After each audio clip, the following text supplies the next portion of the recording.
سارے جہاں کے مالک تیرا ہی آسرا ہے، راضی ہیں ہم اسی میں جس میں تیری رضا ہے۔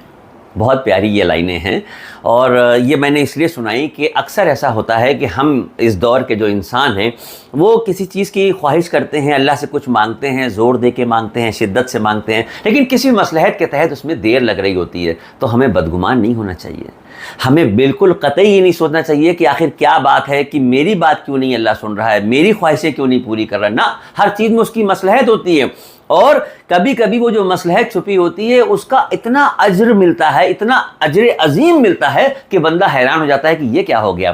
ایک حدیث سناتا ہوں آپ کو۔ ایک صحابی اللہ کے نبی کی خدمت میں حاضر ہوئے، اور اسے انہوں نے ہاتھ جوڑے اور عرض کیا کہ یا رسول اللہ، میں بہت غریب آدمی ہوں، جھوپڑی نما چھوٹا سا میرا مکان ہے، مگر میری زندگی کی ایک آرزو ہے، صرف ایک تمنا ہے، ایک خواہش ہے، ایک خواب ہے میرا۔ ایک وقت اگر آپ میری دعوت قبول کر لیں، میرے جھوپڑی میں میرے گھر تشریف لائیں، اور ایک وقت کا کھانا روکھا سوکھا جو بھی ہے ہمارے یہاں آپ کھا لیں۔ تاریخ اس بات کی گواہ ہے کہ ہمارے نبی نے کبھی کسی کا دل نہیں دکھایا۔ آپ نے وقت مقرر کیا، 2-3 دن کے بعد کا طے ہو گیا، وہ خوشی خوشی اپنے گھر آ گئے، انتظامات میں لگ گئے۔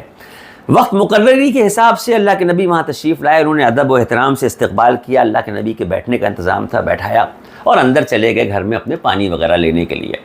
ہمارے نبی ایسی بے ارادہ دیکھ رہے تھے تو ایک پتھر ایسا تھا جو کچھ گھسا ہوا تھا، کچھ جگہوں پہ پتھر گھسا ہوا تھا۔ وہ جب پانی لے کے واپس آئے تو اللہ کے نبی نے یوں ہی بے ارادہ کہا کہ ارے بھائی باقی تو ٹھیک ہے، تمہارا گھر بڑا اچھا ہے، یہ ایک پتھر بڑا گھسا ہوا دکھ رہا ہے۔ انہوں نے کہا یا رسول اللہ، اس پتھر پہ کھڑے ہو کہ ہم نماز پڑھتے ہیں، فرض نماز تو مسجد نبوی میں پڑھتے ہیں، باقی سنت، نفل، وتر یا تہجد، اشراق، چاشت یا اور جو نفل نمازیں، یہ اللہ کے نبی جب موقع ملتا ہے اس پتھر پہ کھڑے ہو کے نمازیں پڑھتے ہیں۔ وہ جب آپ نماز کسی کو پڑھتا ہوا دیکھیں تو یہ پیشانی اور یہ ناک زمین میں ہوتی ہے، یہ دونوں ہڈیاں ایسے زمین میں ہوتی ہیں، گھٹنے زمین میں ہوتے ہیں، اور پیر کے پنجے زمین میں ہوتے ہیں۔ تو انہوں نے اتنی نمازیں پڑھی تھیں کہ اتنی جگہ کا پتھر گھس گیا تھا۔ یہ کہا انہوں نے، اور اندر کھانے کا سامان لینے کے لیے چلے گئے۔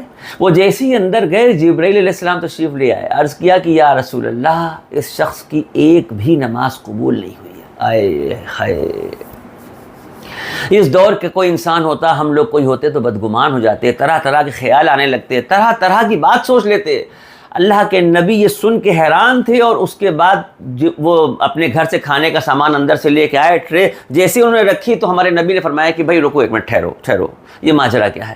تم کہتے ہو کہ تم نے اتنی نمازیں پڑھی کہ پتھر گھس گیا، اور ابھی جبرائیل آئے، انہوں نے بتایا تمہاری تو ایک بھی نماز قبول نہیں ہوئی ہے۔ کیا ایمان ہوتا تھا، کیا یقین تھا اللہ کے اوپر، وہ ہے نا کہ راز